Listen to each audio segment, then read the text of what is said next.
The last time Otto Warmbier's family saw him more than a year ago, he was healthy but distraught, pleading for leniency in a North Korean court. I entirely beg you, people and government of the DPR Korea, for your forgiveness. Please, I have made the worst mistake of my life. It fell on deaf ears. Kim Jong-un's regime sentenced Warmbier to 15 years of hard labor for allegedly taking down a propaganda banner in Pyongyang. That was in March of last year. Tonight, the 22-year-old's parents say he is in a coma and has been since shortly after that court hearing. Tonight, he is on his way back to the United States after being medically evacuated from Pyongyang. A source close to the family says Warmbier is in bad shape. North Korea told the U.S. that a year ago, while in North Korean custody, Warmbier contracted botulism, a potentially deadly disease, and went into a coma after taking a sleeping pill. Could they have given him any kind of treatment that would have resembled anything in the West? No, they would not have been able to do that. They may not have even have known that it was botulism.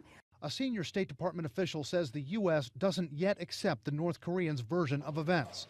And Warmbier's parents say North Korean doctors gave him the sleeping pill. Third-party diplomats were not able to see Warmbier in custody until last month. Then they reported it to U.S. officials who flew to Pyongyang on Monday and demanded Warmbier's release. The Kim regime has no compunctions about killing North Koreans. They do that all the time. But they don't want an American to die in detention. And we saw this not only with Otto Warmbier, but also with Kenneth Bae, who was in poor medical condition. Warmbier's release comes at a peculiar moment, just as former NBA star Dennis Rodman was spotted by CNN arriving in North Korea. U.S. officials tell CNN there's no connection between Warmbier's release and the visit by Rodman, and they say Rodman was not sent by President Trump. Rodman says he's not there to help any of the Americans currently being detained by Kim Jong-un's regime. That's not my purpose right now. That's not your purpose. Not my purpose right now. My purpose is to go over there and try to see if I can keep bringing sports to North Korea. So that's the main thing. So I hope that opens doors for us, brother. Still, Rodman does have the distinction of being among a handful of Americans to have ever met Kim Jong-un. His last trip there in 2014 to stage a basketball exhibition for Kim's birthday. Happy birthday to you. At the same time, the flamboyant former basketball player and reality star also knows President Trump, having appeared on NBC's Celebrity Apprentice. Dennis, you're fired. One analyst is skeptical of everything Rodman is being told and shown by his so-called friend for life, Kim Jong-un. Rodman it doesn't have the background to really more accurately interpret what he's seeing.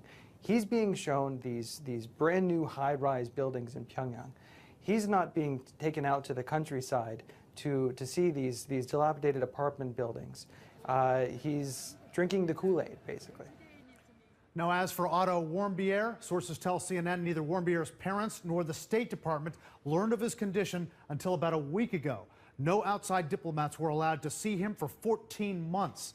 Swedish diplomats saw him in custody just last month, then urgently requested a meeting with U.S. officials. Last week, U.S. officials met with North Korean officials in New York and were finally told what a horrendous situation this was. U.S. diplomats were mobilized. They got to Pyongyang yesterday and demanded that the North Koreans release him. Wolf, you can only imagine the reaction from U.S. officials when the North Koreans finally just last week told him about the condition of this young man.